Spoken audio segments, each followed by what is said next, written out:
కాకుండా ఏ పనులు జరుగుతూ ఉంటే ఎదుటివాడు నువ్వు వేరువేరుగా గుర్తొస్తారో. ఇంతలోనూ ఒక పరమాత్మ చూడాలంటే తనలోనూ ఎదుటివాడిలోనూ, అంటే నువ్వు చెప్పింది ఏడిచినట్టుంది అన్నాడు అనుకోండి ఎవడ, వెంటనే వాడు వేరే గుర్తొస్తాడు, తను వేరే గుర్తొస్తాడు. కనుక ఎవరన్నా అలా అన్నప్పుడు వాడు వేరే నువ్వు వేరే గుర్తొచ్చేటువంటి పని లేకుండా ఉండే సాధన చేసుకోండి అన్నాడు వీడు చెప్పింది. అది ఇప్పుడు ఎంత బాగా చెప్పారండి కృష్ణాచార్య గారంటే వాళ్ళు పరమాత్మ కనిపించవచ్చు, కానీ పొరపాటున నువ్వు చెప్పింది ఏడిచినట్టుంది అన్నాడు అనుకోండి, వాడు వెంకటేశ్వరరావు సుబ్బారావు కనిపిస్తాడు కానీ పరమాత్మ ఎందుకు కనిపిస్తాడు? ఎందుకంటే వెంటనే ముందు వాడు కనిపిస్తాడు అన్నవాడు. మనకి ఇష్టం లేని అన్నవాడు, ఇష్టం లేని పనులు చేసినవాడు, ఇంట్లో మన బంధువులు వాళ్ళు ఉంటారు కదా, అత్తకు కోడలు, కోడలకి అత్త, భార్య భర్త, భర్తకు భార్య, వీళ్ళందరూ ఇంట్లో ఈ మోహన్ చూస్తే సర్వ పాపాలు వస్తాయి అంటూ ఉంటుంది. అలాగే భర్త భార్యని 30 ఏళ్ళు కాపురం చేసి 30 ఏళ్ళు కూడా పీట మీద వచ్చి కూర్చుని తగలేయి అనేవాడు, అంటే వడ్డించమంటానికి. ఆవిడ తగలేసేది, వీడు భోంచేసి వెళ్ళిపోయాడు. 30 ఏళ్ళు వాళ్ళ కాపురం, అలాగే పిల్లలు కూడా పుట్టారు అలాగే.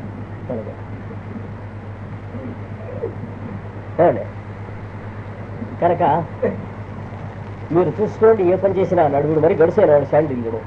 ఏ పని చేస్తే మీలోనూ భార్యలోనూ కూడా మొట్టమొదటి పెళ్లి చేసుకోబోయే ముందు ఆవిడ దేవుడు కనపడ్డాడు చూడండి. తర్వాత కూడా ముసలాళ్ళు అవుతున్నప్పుడు కూడా నువ్వు కోతిల్లే ఆవిడ కొండముచ్చల్లే అయినప్పుడు కూడా ఇద్దరిలో అంతర్యామి కనపడాలి. ఎవరిలో అయినా సరే ఇద్దరిలో ఉన్న వాళ్ళు కనిపిస్తూ ఉండడానికి కావాల్సిన పని ఏది చేసినా దాన్ని అవిరోధేనా, అంటే దానికి విరోధం లేకుండా ఉండేట్టుగా చేయడం అని శాండిల్యుడు చెప్పినది. ఏ పనైనా చేయండి నాయన, నేను వద్దను. ఏది చేస్తే మీలోనూ ఎదుటి వాళ్ళలోనూ ఉన్నటువంటి ఆత్మ అనేటువంటి వెలుగు స్థాపించబడుతుంటే మళ్ళీ మళ్ళీ మళ్ళీ అది చేయండి అని శాండిల్య మహర్షి చెప్పాడు. ధ్యానం చేస్తున్నాం, చేస్తుంటే ఆ భగవంతుడి యొక్క దివ్యానుభవం కనిపించింది అంటే చాలు భక్తిలో. ఈ ధ్యానం చేస్తున్నవాడు కూడా వాళ్ళు కనిపించాడా లేదా, కనిపిస్తే చేయండి, అది అనిపించాను అని శాండిల్యుడు చెప్పింది. సాధకుడు తను వేరే పీట వేసుకుని భగవంతుడు అంతర్యామిగా ఉన్నాను, వీడు అంతర్యామి కంటే కొంచెం వెడంగా పీట వేసుకుని కూర్చొని కనిపిస్తుంటే ఏమి లాభం లేదు. అంతర్యామి కంటే వెడంగా వీడు ఎక్కడ కూర్చుంటే వీడు పొందా. అంతర్యామి అంటే అయితే మొత్తంలో ఉన్నవాడని కాదు, వీడొక్కడికి గడ్డు వాక్యం ఉంటుందా. కానీ ఎదురకుండానే అంత యుద్ధంతో అంతర్యామి తను వేరే యువతకు తాను వెళ్ళిపోతుంటా, ఇది లాభం లేదు. ఎంత ధ్యానం చేసినా లాభం లేదు. అది శాండిల్య గారు చెప్పినటువంటిది. చెప్పాను విశ్వరూపం తొమ్మ వేసి అర్జునుడు యువతల నుంచి దండం పెడుతున్నట్టు వేసాడు క్యాలెండర్లో. మరి విశ్వరూపం కనుకైతే యువతలు ఎక్కడి నుంచి ఉంటాడు అర్జునుడు అంటే క్యాలెండర్ మార్జిన్లోనే, అంటే విశ్వం అంతా క్యాలెండర్ మార్జిన్ లోపలే ఉందన్నమాట. అలాంటి అజ్ఞానానికి దారితీయకుండా ఉండే ధ్యానం చేసుకోండి, పూజ చేసుకోండి, అర్చన చేసుకోండి, మీరు ఏదైనా చేసుకోండి. దానికి అవిరోధం, ఆత్మరతికి అవిరోధం కనుక జరిగినట్లయితే, అవిరోధంగా జరిగేటట్లయితే భోజనం ఎదుటివాడు చేసినా నువ్వు చేసినా శరీరాన్ని పోషించడం కోసం కనుకైతే చేయండి. లేదా ఎదుటివాడు వస్తూ ఉంటే తాను భోజనం చేయడం కాసేపు పోస్ట్ పోన్ చేసుకుని దానివల్ల ఎదుటివాడు మనము వేరే వేరే అవుతాం. ఇది కొంచెం కష్టమేం లేదు, మంచిదే. కానీ ఇప్పట్లో ఈ జన్మలో లాభం లేదు సాధన, భక్తి సాధన. ఇష్టమేంటి నిష్టమేంటి, ఎవడిష్టం అడిది. మీరు నా ఇంటికి వస్తున్నారని చెప్పి అరగంట ముందు తెలిసినట్లయితే నేను ఇంటి వచ్చి వెళ్ళిపోయాను అనుకోండి, మీకు కనిపించకుండా ఉండాలంటే నేను నా ఇష్టం అది ఎందుకు వెళ్ళిపోకూడదు. కాకపోతే భక్తికి సంబంధించి ఈ జన్మలో లాభం లేదు అంతేగాని అన్నాడు. భక్తి కావాలంటే అవి చేయొద్దు, అంతేగాని మీరు అసలు చేయొద్దు అంటాం లేదు, మీరు కావాలంటే చేసుకోండి.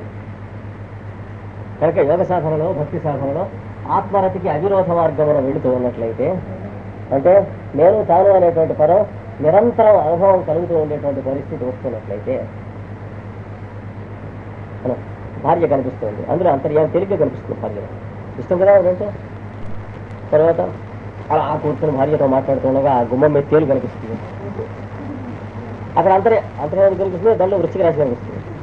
అందులో కూడా అంతర్యామి కనిపిస్తే నీ సాధన భక్తి సాధన కింద లెక్క. అంటే అర్థం తేలు కనిపించకుండా అంతర్యామి కనిపించడం అంటే అర్థం దాని మీద కాలేసి కుట్టించుకో అని అర్థం కాదు. దాన్ని చంపక్కర్లేదు రా నాన్న అని అర్థం.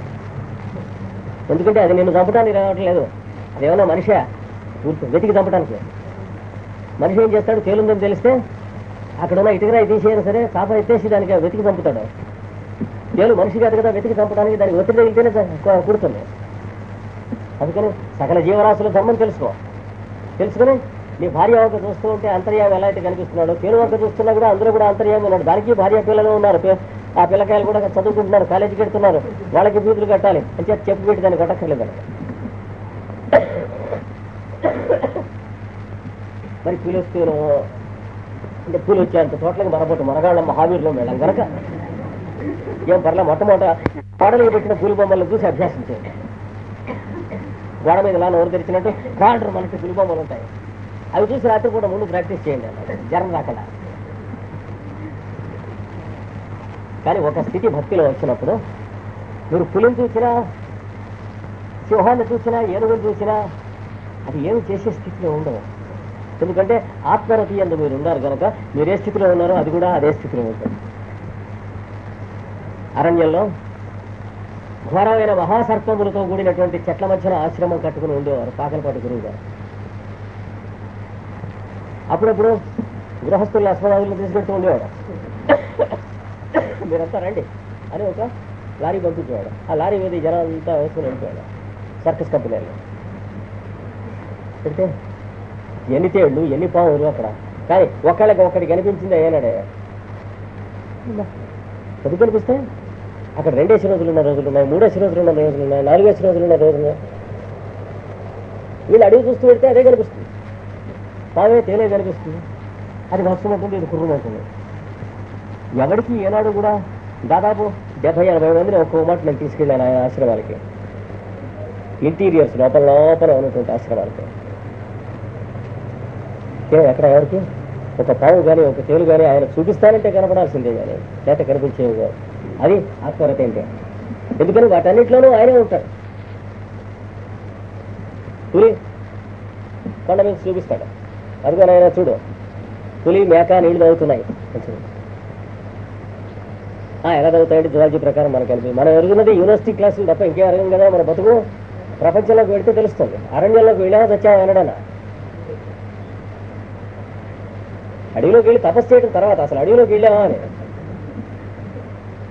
ఒంటరిగా అయితే ఎవడో ఫారెస్ట్ రేంజర్లని వాళ్ళ ఆఫీసర్లను తీసుకుని వెళ్ళటం కాదు. తుపాకులు కూడా మనం తీసుకెళ్తే లాభం లేదు. ఆ పులి ఏం చేస్తుంది, అది గుర్తుకునే మనం పేల్చేస్తుంది. మనకు తెలుసు మనకు తుపాకి రాదని దాన్ని తెలిస్తే ఆ తుపాకి పెట్టి కొడుతుంది. కనుక ఆత్మరతికి అవిరోధముగా ప్రవర్తించడం వలన తెల్లవారులేచి సాయంత్రం దాకా చూసేవాళ్ళ ఆశ్చర్యం. వాటన్నిటిలోనూ కూడా సమస్త జీవరాశుల్లో ఆయనే ఉండేవాడు. అది వాళ్ళు సాధిస్తారు. అది ఆత్మరతి అంటే. అంటే నేను తాను అనేటువంటి వెలుగే ఎన్నిట్లోనే ఉంటుంది. అక్కడ ఉన్న చెట్లలో, ఆ చెట్ల మీద తిరుగుతున్నటువంటి సమస్త జీవరాశుల్లో, అంటే చెట్ల మీద తేళ్లు ఉంటాయి, పాములు ఉంటాయి, ఆ చెట్ల కింద మనుషులు కూర్చుని ఉంటారు. వీళ్ళ మీద అవి పడవు, వాళ్ళ మీద వీళ్ళు పడరు. తేలుస్తుందేమో అని చెప్పుకుని ఉంటుంటే పైనుంచి తేలు పడుతుంది అక్కడ.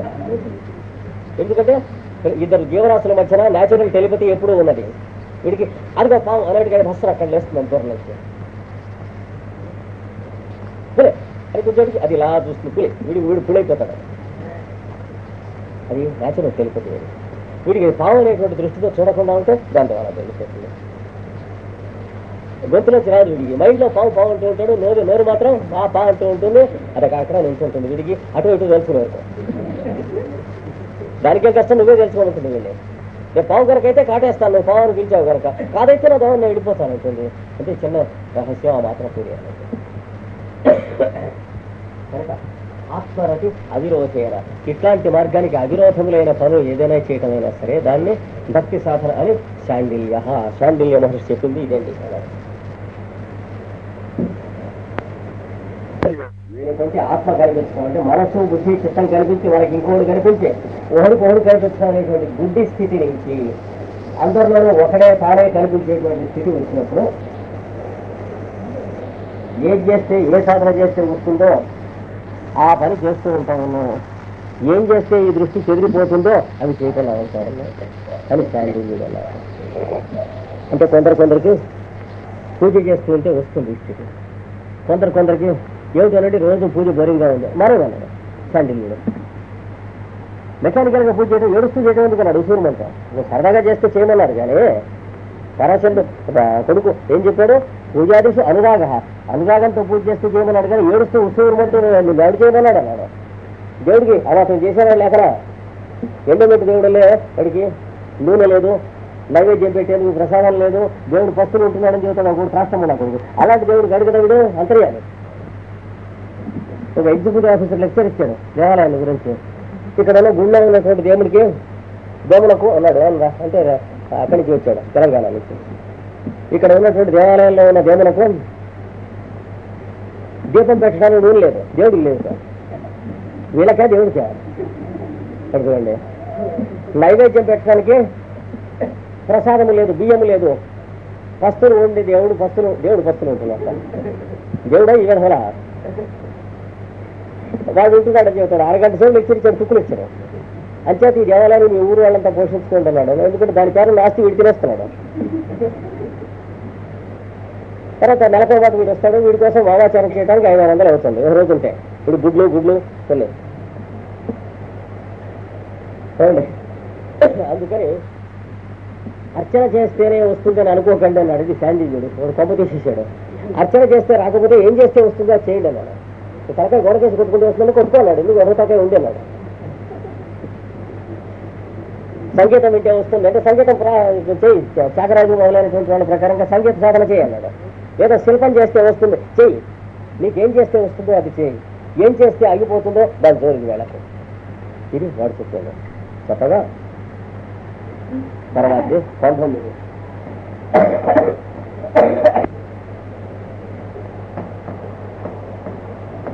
పూజాదికులు కొందరు చెప్పారు,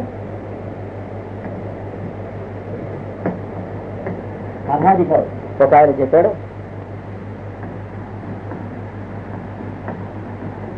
ఆత్మరకు ఒక ఆయన చెప్పాడు. 3 మతాలు చెప్పాడు.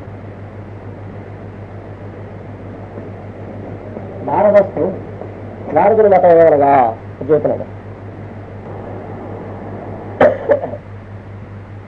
నారదస్తు తదర్పితాశిరాచారత తద్విరోధి స్మరణే పరమ వ్యాకుల చేసి. నారదులు ఏం చెప్పాట, ఈ 3 ఉన్నాయి కదండి అన్నాడు. తర్వాత సూత్రంలో ఈ 3 కాదు 30 మంది ఋషులు చెప్పినా కూడా ఇంకా రాసుకోండి కావాలంటే అన్నాడు. రాసుకుని ఇందులో ఏదైనా సరే మీ ఇష్టం, 1 కానీ 2 కానీ 3 కానీ 10 కానీ 4 కానీ అన్నీ కానీ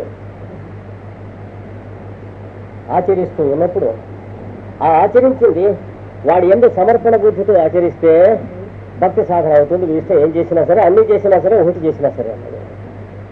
అది ఈ చెప్పబడినటువంటి దాంట్లో నిజం. నారద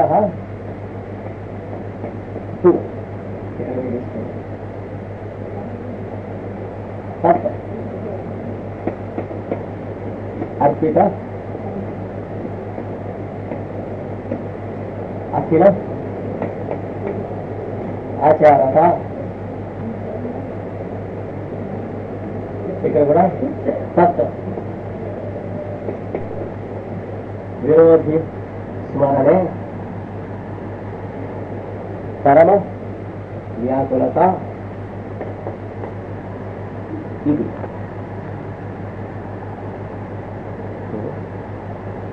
నారద తు, నారదుడు మాత్రము. తు అంటే మాత్రం అంటే గర్గుడు ఎలా చెప్పాడు, పారాశేజుడు ఎలా చెప్పాడు, శాండిల్యుడు. నారదుడు మాత్రం అంటే సమ్ టోటల్ అని చెప్తాం. తు అనే కదా ఇందులో ఏ ఒక్కదాన్ని భక్తులు అని చెప్పదలుచుకోలేదు అన్నాడు. ఎందుకంటే ఏ ఒక్కటి ఏకదేశం అయితే అది భక్తి కాదు కనుక ఇందులో ఏది చేసినా సరే కాదు అర్పిత అంటే వాడి ఎంత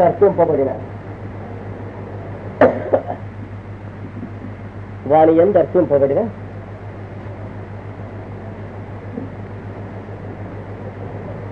అఖిలాచారత, అఖిల ఆచారత సమస్తమైన ఆచరణము. మీ జీవితంలో ఉన్న దినచర్య సమస్తం కూడాను వాడికి అర్పించి చేయటం అనేటువంటి దీన్ని అంటే మీకోసం చేసుకుంటున్నది. ఏమన్నా కొన్ని ఐటమ్స్ ఎట్టి పెట్టారా వాడి కోసం? భగవంతుడికి నైవేద్యం పెట్టడానికి కొబ్బరి పెట్టాము, బెల్లం పెట్టాము, చక్కిలాలు పెట్టాము, లడ్లు పెట్టాము. మైసూరు పాకం మాత్రం మనం వేరే చేస్తున్నాం. ఇట్లా ఏమన్నా చేసుకుంటున్నారా? అలాగా వాడికి చెప్పడానికి కొన్ని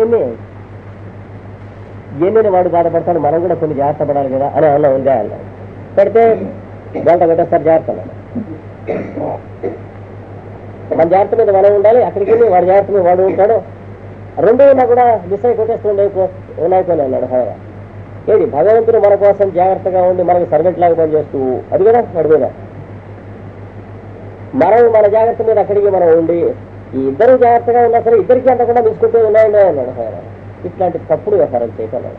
కావాలంటే భక్తి సాధన చేసుకో, లేకపోతే నిన్ను చేయమని ఎవడేడ్చాడు మానేమన్నాడు. ఇది సరెండర్కి సంబంధించినవి కానీ ఇంపోజిషన్స్ అంటే ఉద్యోగం నౌకరీ చాకరీ మొదలైనటువంటి గతి లేనటువంటి పనులు కావు. మీకు కావాలంటే చేయటం లేకపోతే మానేయటమే కానీ కాంప్రమైజ్ లేదు అట్లా. అది మీకు ఇష్టమైతే నచ్చితే చేయండి అన్నారు కానీ ఎందుకు సహవతం అన్నారు. అందుకని తదర్పిత అంటే వాని ఏం దర్శింపబడిన అఖిల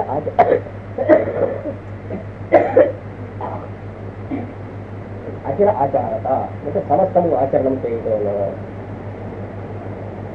అన్నం తింటాం కూడా అలా సరే. మనకి నచ్చిన రుచి వండుకోవచ్చా అండి? సమస్య అభిప్రాయాలు ఎన్ని వస్తాయి, డౌట్స్. ఈ బుర్రంతా ఏంటి, ఏళ్ళు జొర్లు అన్నీ ఉంటాయి, బోల్డెన్ డౌట్స్ వస్తాయి. మనకు నచ్చిన వండుకోవచ్చా అండి అన్నాడు. మనకు నచ్చిన వండుకుని వాడికి నైవేద్యం పెడితే రుచి మారుతుందా? అందుకని ఈ మనకు నచ్చిన అనేటువంటి దరిద్రం వదిలేసేస్తే మిగతా మామూలే. బుర్రలో ఉన్న దరిద్రం పోవాలి, అంతకంటే ఇంకేం లేదు. అంటే దేవుడికి గణపతికి ఉండ్రాళ్ళు అన్నారు, నాకు ఉండ్రాళ్ళు అంటే ఐ డోంట్ రిలీష్ అన్నాడు. ఇప్పుడు పాయసం కూడా చేసుకోవచ్చు, పాయసం చేసుకో, గణపతి నువ్వు ఉండ్రాళ్ళు పెట్టకపోతే ఏడు చెట్లు 1,00,000 మంది పెడుతున్నారు. నువ్వు పెట్టకపోతే పెద్ద నష్టం లేదు. నువ్వు భక్తితో పెడితే పాయసం పెట్టినా పాలు ఇచ్చినా ఏం పెట్టా కూడా రావుతాడు, ఏం పర్వాలా. ఆ ఉండ్రాళ్ళే పెట్టాలట అంటే బంగారు గిన్నెలో ఉండ్రాళ్ళు పెట్టినా నువ్వు నైవేద్యం పెట్టి భక్తిగా నేను దగ్గర లేకపోతే ఆ బంగారు గిన్నెలో నువ్వు నీ భార్య పిల్లలు తినాల్సింది వాడని తిన్నావు. కనుక సమస్తమైన పనులు వాడికి కావాల్సిన అన్ని నైవేద్యం పెట్టాం, వాడికి కావాల్సిన పూజ అర్చన మొదలైనటువంటివి చేశాం. మరి నాకు కావాల్సిన మా అమ్మాయికి పెళ్లి లాభంలో రాలా. అక్కడికి 3 ఏళ్ళ నుంచి చేస్తున్నాం పూజ, పిల్లకి ఏది పెళ్ళి ఏది. అప్పుడు వాడు అడుగుతాడు, ఎరా పొండాకు ఎందుకు వస్తాం చేస్తున్నా అని చెప్పావా అని అడగడం కళ్ళ కనిపించు చెప్పలేదు. అలాగే నేను నీకు 3 ఏళ్ళు పెళ్లి చేస్తే 3 ఏళ్ళు పూజ చేస్తే పిల్లలకు పెళ్లి చేస్తానని నేను ఏమన్నా సంతకం పెట్టానా కాగితం మీద?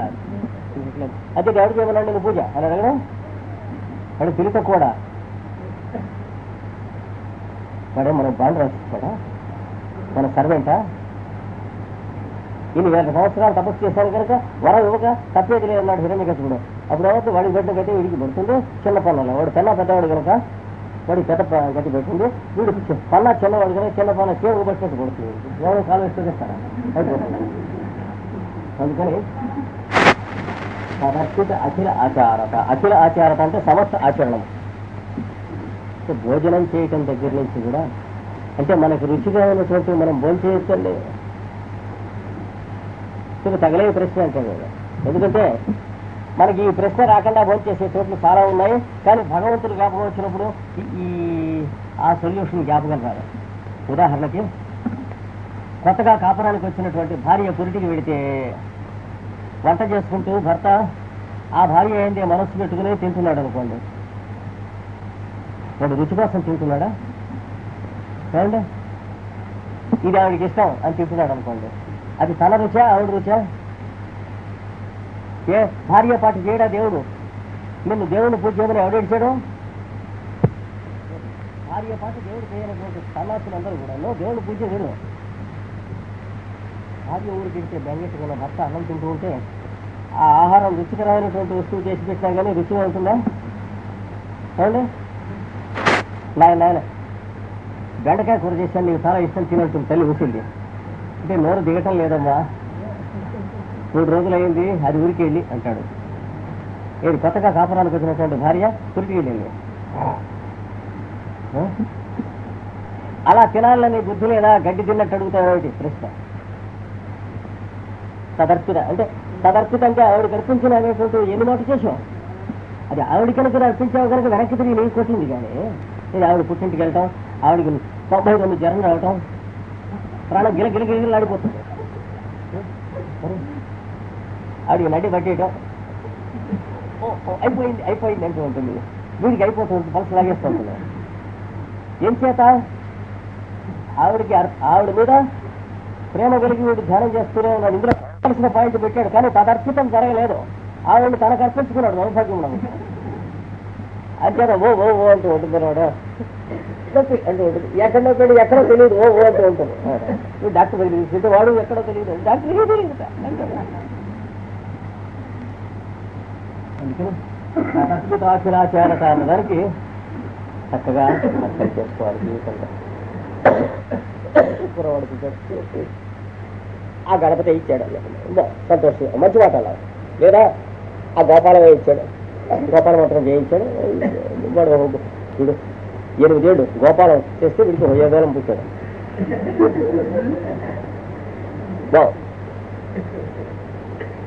సంతోషించాడు. వీడు ఇంకా కొంచెం గోపాల మంత్రం గట్టిగా స్పీడ్ ఎక్కిచ్చాడు. వేసవికాలంలో కుర్రాడికి 11వ రోజున జ్వరం వచ్చింది. గోపాలం ఉన్నట్లా లేదు. ఇప్పుడు గోపాలం గుర్తురాడు, డాక్టర్ ఒకటే గుర్తొస్తాడు. కానీ డాక్టర్ గోపాలం డాక్టర్ రూపంలో వస్తాడని గుర్తురాడా? కొడుకుని ఇచ్చినప్పుడు గోపాలం ఎలా అయితే గుర్తున్నాడో, కొడుకు జ్వరం వచ్చినప్పుడు కూడా గోపాలమే గుర్తుండాలి. లేదా ఒకవేళ మన పూర్వకర్మ బాగుండగా కొడుకుని వాళ్ళు తీసుకెడుతున్నవాడు యమధర్మరాజులో కూడా గోపాలమే కనిపించాలి. వాడు మనకి ఇస్తే దేవుడు ఉంది, లేకపోతే పుండా కొడుకును రాజకీయాలు ఉన్నా తర్వాత స్టాండర్డ్. కావాలంటే దేవుడు ఉన్నాడో లేడో ఇష్టం వచ్చిన దిక్కుమాల పార్టీలో నువ్వు చేరు కానీ గోడ మీద ఇష్టం వచ్చినట్టు రాసుకో. కానీ దేవుడు ఉన్నాడు లేదంటే మనపోటు ప్రతి రాజకీయాలు స్టాండర్డ్ కాదు. ఉన్నాడో లేడో వాడికి వాడే స్టాండర్డ్. కావాలంటే ఉన్నాడనుకో, లేకపోతే లేడనుకో, పెద్దభేషాలు అనుకో. అది ఇక్కడ ఉంచి అక్కడ పెట్టేస్తున్నారు. ప్రతిదానికి ఇట్లా, ప్రతి పనికి ఇట్లాగే. ఉద్యోగాల్లో వాడికి అర్పణ చేసి అప్లికేషన్ ఫారం పడి ఉద్యోగం వస్తే వాడికి, రాకపోతే వాడికి. అది గట్టిగా అనగంటాడు. రెండోది, ఉద్యోగం వస్తే వెంకటేశ్వర స్వామి దగ్గరికి వస్తా అన్నాడు, రాకపోతే అరకల్లా ఇంకా అది భక్తి వాడికి ఉండాలి. మరి కొన్ని జన్మలు పోయి వాయిదా వేసేయండి, భక్తి తర్వాత ఇప్పుడు వచ్చాడు. ఏమీ లేదండి, తిరుపతి దాకా అనుకోలేదు. చిక్కడపల్లి వస్తానని చెప్పాడు. 5 గంటలో ఉన్నాడు వెంకటేశ్వర స్వామి. వెళ్ళలేదు, ఉద్యోగం వచ్చింది, వెళ్ళలేదు. ఆయన దగ్గరికి వచ్చి మొదటి నెల జీతం రాగానే నీ దగ్గరికి వచ్చి సేవ చేసుకుంటానన్నాడు. వెళ్ళలేదు. పోలీసు వచ్చాడు ఇంటికి, జీతం తీసుకున్నాడు. ఇంటికి వచ్చాడు, పోలీసు వచ్చాడు. జరిగిన కదా హైదరాబాద్లో, మన రాజధానిలోనే. ఏమిటనేది యువర్ రిక్వైర్డ్ వాంటెడ్ అన్నాడు. పోలీస్ స్టేషన్ తీసుకుని పెట్టేశారు. ఏడాది జంపలు వచ్చేశారు. ఏమిటంటే వీడి దగ్గర పండగ కోసం భార్యకి ఒక చీరను జాకెట్ కూడా కొనుక్కొచ్చాడు. అది దొంగతనం చేసి ఎత్తుకొచ్చాడని చెప్పి వాడు కేసు పెట్టాడు. ఆ కొట్టువాడు రిపోర్ట్ ఇచ్చాడు, పట్టుకెళ్ళాడు, కోర్టులో పెట్టేశారు. నేను కొనుక్కొచ్చాను బాబోయ్ అంటాడు. వీడు కొనుక్కున్నాడు. కొనుక్కొస్తే ఇది రసీదు ఏది అన్నాడు. పారేసుకున్నాడు వీడు. పాపం దాంట్లో పోయింది, రసీదు కనిపించలేకపోయింది అన్నాడు. పోయిందంటే ఎడపడం అడిగిపోతాడు. కొట్టేటప్పటికి తల్లికి అనుమానం విషయం. ఇంకా మనవాడు ఇలా చేసేది కొన్ని అన్నాడు, చేయడే ఎందుకు ఇలా జరిగింది పొరపాటు అని అప్పుడు గుర్తొచ్చింది. గుర్తొచ్చి మళ్ళీ ఆవిడ స్నానం చేసి ఆ తడిబట్టలతో ఇంట్లో దండం పెట్టి ఇదేదో పొరపాటు జరిగింది, యువత జీతం రాగానే నెల జీతం తీసుకొచ్చి నేను సమర్పణ చేయిస్తాను వాడి చేత వాళ్ళని. వాడి దగ్గర లేదు, వీళ్ళ మనసు చిత్తశుద్ధికి. వాడు దేవుడు ఏమైనా గురువు గారు లేదా పొలిటీషియన్ వాడు ఎవరు తీసుకొచ్చి ఇవ్వడానికి ఏమండి ఎలక్షన్ నిలుస్తున్నారా, వాడికి ఏమైనా మనం సపోర్ట్ అయ్యాలా? అదేం కాదు, వీడి చిత్తశుద్ధి కోసం అనేటప్పటికి వెంటనే పొద్దున్నే తీసుకొచ్చి ఇంటి దగ్గర దింపేశారు. ఏమిటంటే వీడి పేరు ప్రకాశరావే, వాడెవడో ఎత్తుకుపోయాట, ఇంకోటి చీర వాడి పేరు ప్రకాశరావే. వీడు కొనుక్కొచ్చుకున్నాడు, వాడు ఎత్తుకుపోయాడు. నువ్వు కాదన్నారు, దింపేశారు ఇంటి దగ్గర. మరి కొట్టుకునేవాడు అంటే వీడిగా పూర్వజన్మ ఎక్కడిపోతే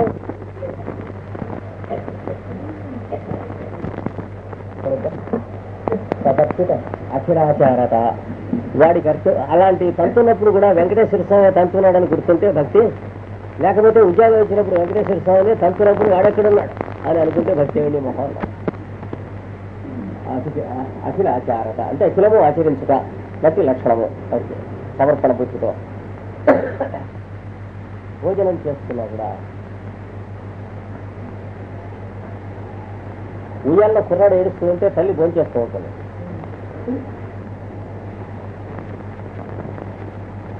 గొడ్డుపో తల్లి కాబట్టి వెంటనే ఏం చేస్తుంది, నిద్ర లేచాడు. సాధారణంగా పిల్లలు ఏం చేస్తారు, తల్లి అన్నం తింటుండగా లేస్తారు. అంటే తల్లికి గొడ్డుపోత అయ్యింది కూడా వీళ్ళు కనదో లేకపోతే నిజంగా తల్లిలో తెలుసుకునేది. వాడు ఏం చేస్తే వెంటనే చేయగడుకుని లేచి వెళ్ళి వాడిని ఎత్తుకుని ఆడించి మళ్ళీ అన్నం తింటుంది, లేకపోతే చేతిలో వేసుకుని వాడికి పాలిస్తున్నాను అన్నం తింటుంది. అంటే ఇప్పుడు అన్నం తింటాం అనేటువంటిది వీడికి ఏ విధమైనటువంటి ప్రాముఖ్యం వహించింది, శరీర పోషణ కోసమే కానీ రుచి కోసం కాదనే స్థితి వచ్చింది. అలా కాకుండా కొందరు గొడ్డు తల్లులు ఉంటారు. వాడు ఏడుస్తున్నా సరే నువ్వు షడ్రసోపేతంగా భోజనం చేసి అయిన తర్వాత అప్పుడు వెళ్తారు. వెళ్ళి ఏమొచ్చింది ఇతలకి ఏం పడిపోయింది అది వాడు వీళ్ళని ఏడుస్తూ అడుగుతూ ఉంటాడు. దేవుడు ఆ రూపంలో వీళ్ళకి తెలియదు, సిగ్గు లేక వీడు వాళ్ళని అడుగుతూ ఉంటాడు ఏం పడిపోయింది అంటే నేను చేస్తే ఏం పడిపోయిందో అడగటం వాడు అడగటం. చదువుకున్నా జ్ఞానం రాదు అలాంటి చోట. ఇద్దరు పోస్ట్ గ్రాడ్యుయేట్లే భార్య భర్త కూడాను కాల్టెక్స్ లో పనిచేస్తున్నారు. మొట్టమొదటి మందుకు మనోజ్యోతిలో వచ్చారు కాల్టెక్స్. కుర్రవాడికి దగ్గుగా ఉందని వచ్చారు, మంది ఇచ్చారు, మర్నాడు తీసుకురాము. మర్నాడు వచ్చాక కుర్రవాడికి ఎలా ఉందని అడిగితే నా వైఫ్కి రాత్రి అంతా నిద్రలేదు అన్నాడు. అంటే ఇద్దరు గ్రాడ్యుయేట్స్ పోస్ట్ గ్రాడ్యుయేట్స్ అయ్యేది కూడా ఇంకా మానవ జన్మలోకి రాలేదు, రెండే కాళ్ళు వచ్చి కూడా. అంటే అన్నం తింటాం నిద్రపోవటం వాళ్ళ కోసమే కానీ వాడి కోసం లేదు. ఇంకా రాత్రి కుర్రవాడి కోసం వీళ్ళు గడిపినటువంటి టైం లేదు, వాళ్ళ కోసం గడిపినటువంటి టైమే కనుక అంటే ఇంకా రెండు కాళ్ళు రాలేదు. అప్పుడప్పుడే ఇస్తారు నిద్ర మళ్ళీ కనబడుతున్నా కనుక రెండు మాటలు వ్యక్తించి కుర్రాడికి ఎట్టా ఉంది అని అడిగినా నా వయసుకు నిద్రలేదు రాత్రలేదు అంటే వీడు దగ్గుతున్నాడు. కుర్రాడు ఈ రాష్ట్రం దగ్గుతున్నాడు, నువ్వేం చేస్తావు మంది అవుతాను అడుగుతాడు. కనుక తదర్పిత అఖిలాచారత అన్న దానికి ప్రతిక్షణం మనం చేసేటువంటి పనులకు దాంట్లో ఉంటుంది అన్నాడు నారదుడు. ఇవన్నీ కూడా కలపండి అన్నాడు. కలిసి తర్వాత తద్విరోధి స్మరణే, దానికి వ్యతిరేకమైనటువంటిది స్మరణకు వచ్చినప్పుడు అంటే కుర్రవాడు ఏడుస్తున్నాడు అనేది గుర్తు రాకుండా మనం భోంచేయటానికి అడ్డం వస్తుంది అని గుర్తొచ్చినప్పుడు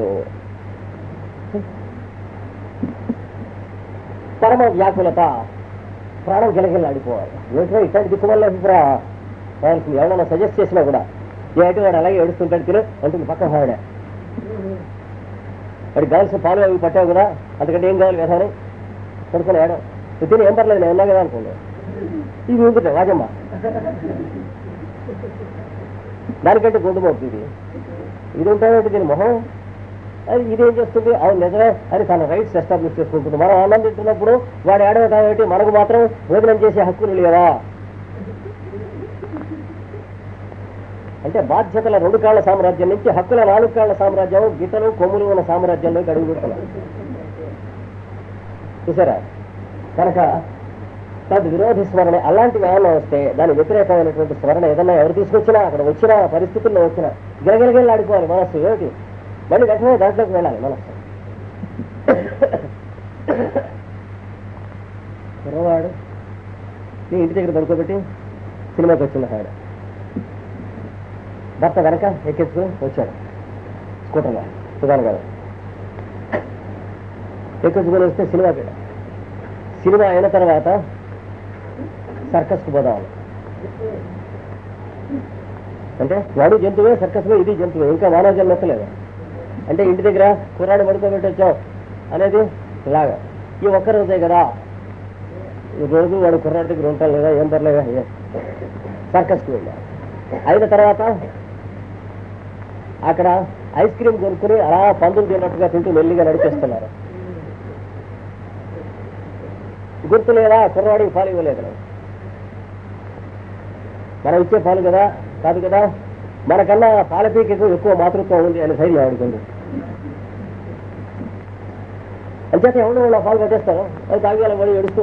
అందుకే పిల్లలు కూడా అలాగా వస్తువుల్లాగా బొమ్మల్లాగా డబ్బాల్లాగా తయారవుతారు, మనుషులలో తయారయ్యారు. ఎందుకంటే చైతన్యవంతంగా పెంచడం తల్లిదండ్రులు పెంచితేనే పిల్లలు చైతన్యవంతంగా తయారవుతారు, లేకపోతే వాళ్ళు కూడా ఇలా తిత్తుల్లాగా తయారవుతారు. నాకు